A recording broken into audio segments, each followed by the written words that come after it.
આકાશવાણી ભુજ સમાચાર વિભાગ રજૂ કરે છે સાપ્તાહિક કાર્યક્રમ સમાચાર દર્પણ.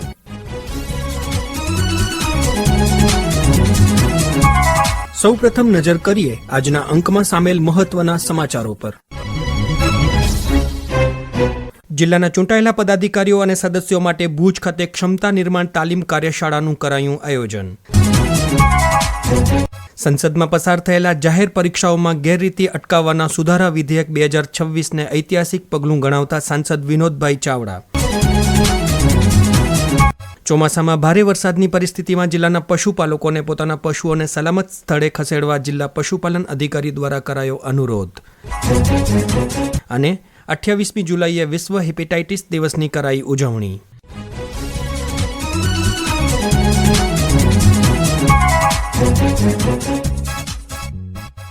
રાષ્ટ્રીય ગ્રામ સ્વરાજ અભિયાન અંતર્ગત જિલ્લાના ચૂંટાયેલા પદાધિકારીઓ અને સદસ્યો માટે જિલ્લા પંચાયત દ્વારા ભુજમાં ટાઉન હોલ ખાતે એક દિવસીય ક્ષમતા નિર્માણ તાલીમ કાર્યશાળાનું આયોજન કરવામાં આવ્યું હતું.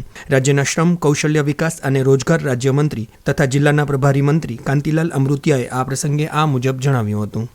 આજે આ રાજ્યના મુખ્યમંત્રી ભાઈ શ્રી ભૂપેન્દ્રભાઈ અને હર્ષભાઈ દ્વારા સમગ્ર ગુજરાતમાં જિલ્લા પંચાયત, તાલુકા પંચાયતના ચૂંટાયેલા સભ્યોનો અભ્યાસ વર્ગ, એ રાજકીય વાત, અધિકારીની વાત, નવા જે પ્રશ્નો હોય અને વિકાસના કામ કઈ રીતે કરવા, સિસ્ટમ કરવી, કઈ રીતે વિકાસના સારા કામ થાય, અધિકારી અને ચૂંટાયેલા પ્રતિનિધિને તાલમેલ થાય અને સરકારની અલગ અલગ જે ગ્રાન્ટો એવી હોય એ વિકાસના કામ તાલુકા પંચાયત, જિલ્લા પંચાયત અને સરપંચ દ્વારા થાય અને એની જે ક્વોલિટી થાય અને જે ગ્રાન્ટ આવી એ પૂરેપૂરી વપરાય એના માટે તમામ જિલ્લા પંચાયતના સભ્યો, તાલુકા પંચાયતના સભ્ય, તાલુકા પંચાયત પ્રમુખની જે ક્વોલિટી એટલે આશરે 200 અમારા ચૂંટાયેલા પ્રતિનિધિની એમની સાથે અધિકારીનો આખો દિવસનો અભ્યાસ વર્ગ છે અને એના આધારે આવતા દિવસોમાં કચ્છ જિલ્લામાં સારામાં સારા કામ થાય અને ક્વોલિટી થાય એના માટેની આજે મિટિંગ હતી.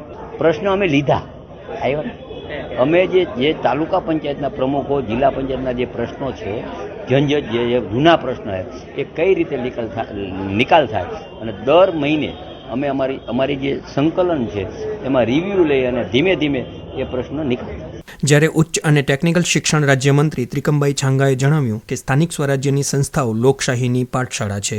ચૂંટાયેલા પદાધિકારીઓ પોતાની જવાબદારી સક્ષમતાથી વહન કરી શકે તે માટે આ તાલીમ વર્ગ ઉપયોગી બની રહેશે. જિલ્લા પંચાયત અને તાલુકા પંચાયતના નવનિર્વાચિત હોદ્દેદારો અને સદસ્યો માટેની કચ્છના પ્રભારી મંત્રી આદરણીય કાંતિભાઈ અમૃતિયાની ઉપસ્થિતિમાં ક્ષમતા નિર્માણ માટેની એક તાલીમ કાર્યક્રમનું આયોજન ભુજ નગરપાલિકા ટાઉન હોલ મધ્યે કરવામાં આવ્યું હતું.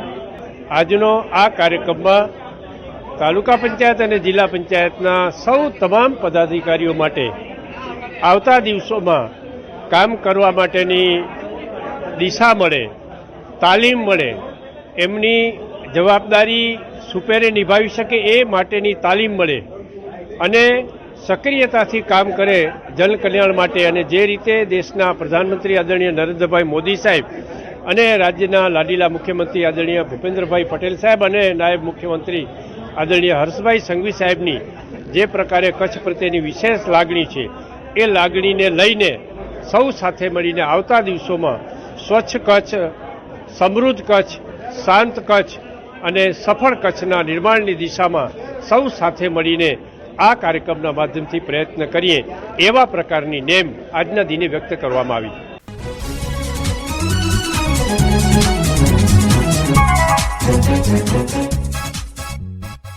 સંસદમાં પસાર થયેલા જાહેર પરીક્ષાઓમાં ગેરરીતિ અટકાવવાના સુધારા વિધેયક 2026નું સ્વાગત કરતા સાંસદ વિનોદભાઈ ચાવડાએ તેને એક ઐતિહાસિક પગલું ગણાવ્યું છે.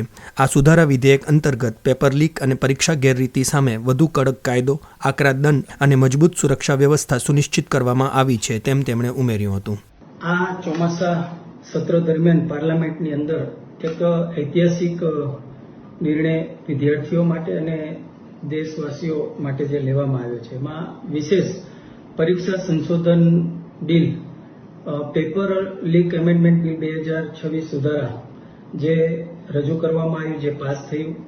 દેશમાં જાહેર પરીક્ષાઓમાં થતા વારંવાર જે પેપર લીક કૌભાંડો, ગેરરીતિઓના કારણે કરોડો વિદ્યાર્થીઓના ભવિષ્ય પર જે પ્રશ્ન સર્જાતો હતો આ સમસ્યાના નિરાકરણ માટે આપણા કર્મ અને કાર્યશીલ વડાપ્રધાન શ્રી નરેન્દ્ર મોદી સાહેબના નેતૃત્વમાં સરકાર દ્વારા પરીક્ષા સંશોધન બિલ બંને સદનમાં પાસ કરવામાં આવ્યું. એક ઐતિહાસિક પગલું ભર્યું છે, એક નિર્ણય લીધો છે, જેને હું સમર્થન આપું છું, આવકારું છું.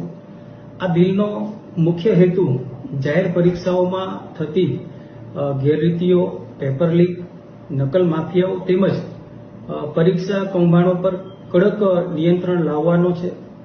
ભરતી અને સ્પર્ધાત્મક પરીક્ષાઓમાં પારદર્શકતા વધારવા માટે આ બિલની અંદર અનેક જોગવાઈઓ મૂકવામાં આવી છે. આ કાયદાની અંદર અનેક સુધારા કરવામાં આવ્યા છે. પરીક્ષા માફિયાઓ સામે કડક કાર્યવાહી થશે. વ્યક્તિગત ગુનેગારને 10 વર્ષની જેલની જે છે કે જોગવાઈ કરવામાં આવી છે. સંગઠિત જે ગુનેગારો છે એમને 10 કરોડ સુધીનો દંડ થશે, જેની પણ જોગવાઈ કરવામાં આવી છે. સ્પેશિયલ ફાસ્ટ ટ્રેક કોર્ટ બનાવવાની જોગવાઈ છે. ગુનેગારોની ચાર્જશીટ દાખલ થયા પછી 3 માસમાં ટ્રાયલ કરીને કેસ પૂરો કરવામાં આવશે. ડિજિટલ ઇન્ફ્રાસ્ટ્રક્ચર, પરીક્ષા કેન્દ્રોની નિગરાણી, પ્રશ્નપત્રોની સુરક્ષા, પરીક્ષા સંચાલન માટે વિસ્તૃત દિશા નિર્દેશ તથા પરીક્ષા પેપર લીક થાય તો ગુનેગાર પાસેથી ખર્ચની વસૂલાત કરવામાં આવશે, એની સંપત્તિ પણ જપ્ત કરવામાં આવશે.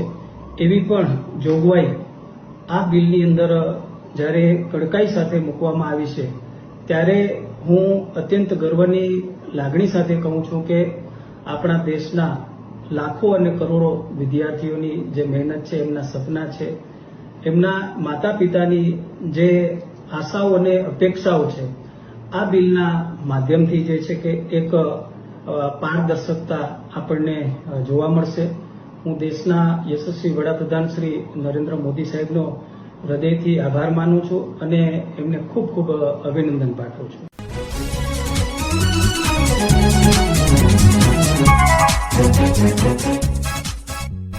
ચોમાસામાં ભારે વરસાદની પરિસ્થિતિમાં જિલ્લાના પશુપાલકોને પોતાના પશુઓને સલામત સ્થળે ખસેડવા જિલ્લા પશુપાલન અધિકારી ડોક્ટર રાજેશ પટેલે અનુરોધ કર્યો છે. તેમણે કહ્યું કે પશુઓને સાંકળ કે ખીલાએ બાંધવાને બદલે તેમને ખુલ્લા મૂકવા હિતાવહ છે. કચ્છ જિલ્લા પશુપાલન વિભાગ તરફથી જિલ્લાના પશુપાલકો અને ગૌશાળા પાંજરાપોળોના સંચાલકોને અપીલ કરવામાં આવે છે કે ભારે વરસાદ અને અતિવૃષ્ટિ દરમિયાન આપના પશુઓને ઊંચાણવાળી જગ્યાએ ખસેડવા, પશુઓને સાંકળ અને ખીલાથી બાંધવાને બદલે ખુલ્લા મૂકવા, પશુઓને નદી, નાળા, કુદરતી વહેણ, તળાવ અને ડેમથી દૂર રાખવા તથા પશુઓને જર્જરિત દિવાલ, જર્જરિત મકાન કે મોટા જૂના વૃક્ષોથી દૂર રાખવાની પશુપાલન વિભાગ અને વહીવટીતંત્ર તરફથી અપીલ કરવામાં આવે છે. જિલ્લા પશુપાલન વિભાગ તરફથી તાલુકા કક્ષાએ પૂરતી દવા અને રસીઓનો જથ્થો ઉપલબ્ધ છે તથા તાલુકા કક્ષાએ આકસ્મિક સંજોગોમાં રેપિડ રિસ્પોન્સ ટીમની વ્યવસ્થા ઊભી કરવામાં આવેલ છે. આકસ્મિક સંજોગોમાં પશુપાલકોને નજીકની પશુ સારવાર સંસ્થા અને તાલુકા વહીવટીતંત્રનો સંપર્ક કરવાનો અત્રેથી જણાવવામાં આવે છે.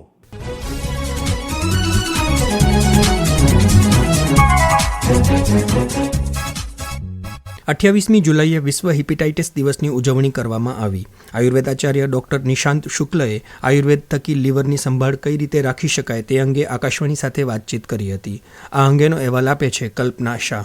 હેપેટાઇટિસ વિશે જાગૃતિ ફેલાવવા અને લોકોને હેપેટાઇટિસના વહેલા નિદાન, નિવારણ અને સારવાર માટે પ્રોત્સાહિત કરવા માટે દર વર્ષે 28મી જુલાઈના રોજ વિશ્વ હેપેટાઇટિસ દિવસ મનાવવામાં આવે છે. ત્યારે આ રોગ માટે આયુર્વેદ રક્ષણ અંગે માર્ગદર્શન આપી રહ્યા છે જાણીતા આયુર્વેદ નિષ્ણાત ડોક્ટર નિશાંત શુક્લ.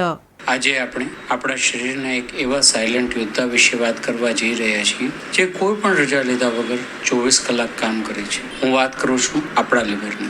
શરીરનું પાવર હાઉસ છે લીવર આપણું. આયુર્વેદ રક્ષણથી રાખીએ તેને સાજું. આપણે સામાન્ય રીતે હૃદય, કિડનીની ચિંતા કરીએ છીએ, પણ શરીરના સૌથી મોટી કેમિકલ ફેક્ટરી એટલે કે લીવરને ઘણીવાર નજરઅંદાજ કરી દઈએ છીએ. પ્રદૂષિત હવા, કેમિકલયુક્ત ખોરાકો કે દવાઓ લઈએ છીએ, તેમાંથી ઝેરી તત્વોને ફિલ્ટર કરીને લોહીમાં શરીરને શુદ્ધ કરવાનું ડિટોક્સિફિકેશન કામ આ લીવર કરે છે. આ જ લીવર પર જ્યારે વાયરસ અથવા તો સોજો આવે છે ત્યારે આપણે તેને હેપેટાઇટિસ નામથી ઓળખીએ છીએ. જો આ સોજો કે હેપેટાઇટિસને સમયસર ઓળખવામાં ના આવે અને ચિકિત્સા કરવામાં ના આવે તો લીવરને કાયમી ધોરણે નુકસાન થતું હોય છે, જેને લીવર સિરોસિસ કહેવામાં આવે છે. તેમજ લીવર કેન્સર પણ તેના પરિણામે થઈ શકે છે. લીવરને યકૃત તરીકે ઓળખવામાં આવે છે, જે આપણા શરીરમાં રંજક પિત્તનું મુખ્ય સ્થાન છે. રંજક પિત્તનું કામ આહારમાંથી લોહી બનાવવાનું છે. જ્યારે આપણી લાઈફસ્ટાઈલમાં અતિશય તીખો તળેલો ખોરાક લેવાની આદતો હોય, માનસિક તાણ વચ્ચે જીવતા હોઈએ, મોડી રાત્રે ખોરાક લેવાની ને મોડી રાત સુધી કામ કરવાની આદત હોય, તેમજ બાહ્ય વાયરસ સંક્રમણને કારણે જે ઇન્જેક્શન અથવા તો બ્લડ ડોનેશન અથવા તો બ્લડ ટ્રાન્સફ્યુઝનના કારણે થતું હોય છે, તે પિત્તને દૂષિત કરે છે. ત્યારે લીવરની કાર્યક્ષમતા ઓછી થાય છે. આયુર્વેદની આ સ્થિતિને કામલા તરીકે ઓળખવામાં આવે છે. આયુર્વેદિક નિદાન પદ્ધતિની સાથે સાથે આધુનિક વિજ્ઞાનમાં જણાવેલા ટેસ્ટ જેમ કે લીવર ફંક્શન ટેસ્ટ અને SGPT, SGOTની સાથે રોગીની પરીક્ષા કરી અને લાઇફસ્ટાઇલ ચેન્જીસ, ખોરાકમાં ચેન્જીસ અને યોગ્ય દવાઓ જો કરવામાં આવે તો લીવરને પ્રોટેક્ટ કરી શકાય છે. હવે આપણે વાત કરીએ સૌથી ગંભીર ગણાતા હેપેટાઇટિસ B અને હેપેટાઇટિસ C વિશે. આ બંને વાયરસ એટલા સાયલેન્ટ છે કે વર્ષો સુધી શરીરમાં હોવા છતાં કોઈ લક્ષણો દેખાતા નથી. તે લોહીના સંક્રમણ, અસુરક્ષિત સૂઈ અથવા તો શારીરિક બોડી ફ્લુઇડ્સ દ્વારા ફેલાય છે. આધુનિક એલોપેથી વિજ્ઞાનમાં આ વાયરસને દબાવવા માટે ખૂબ જ પાવરફુલ એન્ટીવાયરલ દવાઓ ઉપલબ્ધ છે, જે વાયરલ લોડને ઘટાડવા માટે જરૂરી છે, પણ તેની સાથે સાથે તે કોમ્પ્લિકેશન્સ પણ ઘણા ઉત્પન્ન કરી શકતી જોવા મળે છે. અહીં આયુર્વેદની ભૂમિકા એક ક્રાંતિકારી કોથેરાપી તરીકે પુરવાર થાય છે. મિત્રો, એલોપેથી દવાઓ વાયરસ ગુણાકારને અટકાવે છે, પણ લીવર ઓલરેડી ડેમેજ થઈ ચૂક્યું છે. તેના કોષોને રિપેર કરવાનું કામ આયુર્વેદની વનસ્પતિઓ દ્વારા આયુર્વેદની દવાઓથી શક્ય બને છે. જ્યારે દર્દી એલોપેથી દવાની સાથે આયુર્વેદિક કોથેરાપી અપનાવે છે ત્યારે લીવરની રોગ પ્રતિકારક શક્તિ, હેપેટોપ્રોટેક્ટિવ એક્શન અદ્ભુત રીતે વધી જાય છે. આ ડ્યુઅલ એટેકથી દર્દીનું લીવર સિરોસિસ કે કેન્સર તરફ વધતું અટકે છે. આયુર્વેદિક લીવર મેનેજમેન્ટમાં બોયામલી સૌથી મુખ્ય છે. આધુનિક સંશોધનો પણ સ્વીકારે છે કે બોયામલી હેપેટાઇટિસ B સામે લડવા અદ્ભુત ક્ષમતા ધરાવે છે. આ સિવાય કુટકી, કાલ્મિક જેવી ઔષધિઓ લીવરની અંદર જામી ગયેલા પિત્ત અને ટોક્સિન્સને તોડીને બહાર કાઢે છે. જ્યારે પુનર્નવા લીવરનો સોજાને ઓછો કરી અને લીવર કોષોને રીજનરેટ કરે છે. વૈદ્યની સલાહ મુજબ આરોગ્યવર્ધિની, પુનર્નવાધિકવાદ વગેરે દવાઓ લઈ શકાય જે લીવર મેટાબોલિઝમને સુધારે છે. પરંતુ સારવાર કરતા બચાવ ઉપયોગી છે અને એ જ સાચો માર્ગ છે. આપણી લાઈફસ્ટાઈલમાં પણ લીવર ફ્રેન્ડલી ફેરફારો કરવા જરૂરી છે. આલ્કોહોલ કે દારૂ એક લીવર માટે ધીમું ઝેર છે, તેને સદંતર બંધ કરવું જોઈએ. ખોરાકમાં પ્રોસેસ ફૂડ, પેકેટ ફૂડ, મેંદો અને તેલ મસાલાનો ખોરાક બંધ કરવો જોઈએ. ભારે ખોરાક સાથે ઠંડા પીણા લેવાના બંધ કરવા જોઈએ. તેના બદલે જો આપણે પિત્તશામક ખોરાકોનો ઉપયોગ કરીએ તો તેનાથી લીવરને વધારે સારી રીતે સ્વસ્થ રાખી શકાય છે. તો વાલા મિત્રો, આ વર્લ્ડ હેપેટાઇટિસ ડે પર આપણે સૌ સાથે મળીને એક જાગૃત નાગરિક તરીકે સંકલ્પ કરીએ. આપણા આ સાયલેન્ટ હીરો લીવરની રક્ષા કરીએ. આધુનિક ચિકિત્સા પદ્ધતિ સાથે આપણે પરંપરાગત આયુર્વેદ વિદ્યાનો સમન્વય કરી હેપેટાઇટિસને જડમૂળમાંથી માત કરીએ.